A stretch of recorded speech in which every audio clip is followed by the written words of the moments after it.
పాడి పంటలు ఛానల్ వీక్షిస్తున్న రైతులకు స్వాగతం. నా పేరు డాక్టర్ పివి రమేష్ బాబు. ప్రాంతీయ వ్యవసాయ పరిశోధనా స్థానం మారుటేరులో సేద్య విభాగం నందు శాస్త్రవేత్తగా పనిచేస్తున్నాను. ఈరోజు మనం చర్చించుకునే అంశం ఎడగారు వరి నారుమడిలో పాటించవలసిన మెలకువలు. వరి సాగు నారుమడి నిర్వహణ అత్యంత కీలకమైన దశ. నారు మంచిదైతే పంట దిగుబడి కూడా మంచిగా వస్తుంది. మన ఆంధ్రప్రదేశ్లో కృష్ణా గోదావరి డెల్టాలతో పాటు నెల్లూరు జిల్లాలలో ఈ వరి విస్తారంగా సాగు చేస్తున్నారు. నారుమడి తయారు చూసుకున్నట్లయితే 1 ఎకరా నాటడానికి 5 సెంట్ల విస్తీర్ణంలో నారుమడి వేసుకోవాలి. నారుమడిని 10 నుంచి 12 రోజుల వ్యవధిలో 3 సార్లు దమ్ము చేసుకొని చదును చేసుకోవాలి. నీరు పోవడానికి వీలుగా కాలువలు ఏర్పాటు చేసుకోవాలి. నారుమడిలో కలుపు యాజమాన్యం చూసుకున్నట్లయితే నారుమళ్లలో విత్తిన 3 నుంచి 5 రోజులలోపు పైరజోసల్ఫ్యూరాన్ ఇథైల్ 10% నీటిలో కరిగే పొడిని 4 గ్రాముల చొప్పున 5 సెంట్ల నారుమడికి లేదా ప్రెటిలాక్లోర్ అనే కలుపు మందును 20 మిల్లీలీటర్లు 5 సెంట్లకు 1 కిలో ఇసుక పొడితో కలుపుకొని చల్లుకోవాలి. అలాగే 15 నుంచి 20 రోజులప్పుడు గడ్డి జాతి కలుపు మొక్కలను కానివ్వండి, వెడల్పాకు కలుపు మొక్కలను కానివ్వండి గుర్తించినప్పుడు బిస్పైర్బ్యాక్ సోడియం అనే కలుపు మందును 5 మిల్లీలీటర్లు 5 సెంట్లకు 10 లీటర్ల నీటితో కలిపి పిచికారీ చేసుకొని ఈ యొక్క కలుపు మొక్కలను తగ్గించుకొనవచ్చు.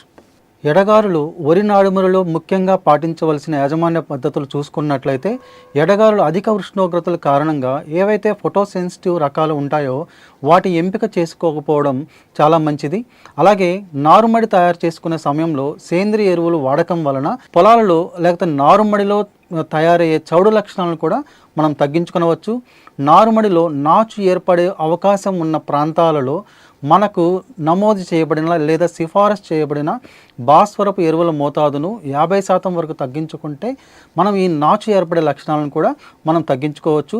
ఒకవేళ పొలంలో కానివ్వండి, నారుమడిలో కానివ్వండి నాచు ఏర్పడినట్లయితే ఆ నారుమడులలో కానివ్వండి, ప్రధాన పొలంలో కానివ్వండి మనము కాపర్ ఆక్సిక్లోరైడ్ లేదా కాపర్ సల్ఫేట్ 3 గ్రాములను 1 లీటర్ చొప్పున కలుపుకొని పిచికారీ చేసిన ఈ యొక్క నాచు ఏర్పడే అవకాశాన్ని మనం తగ్గించుకోవచ్చు. మనం ఎప్పుడు ఈ నారుమడిని ఆరకుండా చూసుకోవాలి. ఒకవేళ నారుమడి ఆరినట్లయితే చౌడు ఏర్పడే లక్షణం ఉంటుంది కనుక అందువల్ల ఎప్పుడు నారుమడి కానివ్వండి, ప్రధాన పొలంలో కానివ్వండి తేమగా ఉండేటట్లు చూసుకొని చౌడు లక్షణాలను తగ్గించుకోవచ్చు. నారు పీకే సమయంలో చౌడు వల్ల వేరు తెగిపోయే ప్రమాదం ఉన్నందున నారు పీకే వారం రోజుల ముందు 1 లేదా 2 సార్లు మంచి నీటితో తడులివ్వాలి.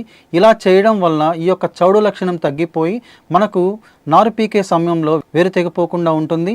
అలాగే ఒకవేళ ఈ తీవ్రత ఎక్కువగా ఉన్న ప్రాంతాల్లో జిప్సంను 4 నుంచి 6 కేజీల చొప్పున తీవ్రతను బట్టి పొలంలో వేసుకొని ఈ యొక్క వేరు వ్యవస్థ విడిపోవడానికి కానివ్వండి, వేరు వ్యవస్థ తెగిపోవడానికి కానివ్వండి మనము నివారించుకోవచ్చు. అలాగే నారు పీకడానికి వారం రోజుల ముందు 5 సెంట్ల నారుమడికి 800 గ్రాములు కార్బోఫ్యూరాన్ 3G గుళికలు ఇసుకలో కలిపి పలుచగా నీరు ఉన్న సమయంలో చల్లుకున్న ఎడల దీని వలన మనకు 20 నుంచి 20 రోజుల వరకు కాండం తొలుచు పురుగు కానివ్వండి, ఉల్లికోడు కానివ్వండి, అలాగే ఆకుముడత పురుగు కానివ్వండి వ్యాపించకుండా మనము నివారించుకోవచ్చు. ఈ అవకాశం కల్పించినందుకు పాడి పంటల ఛానల్ వారికి ధన్యవాదాలు.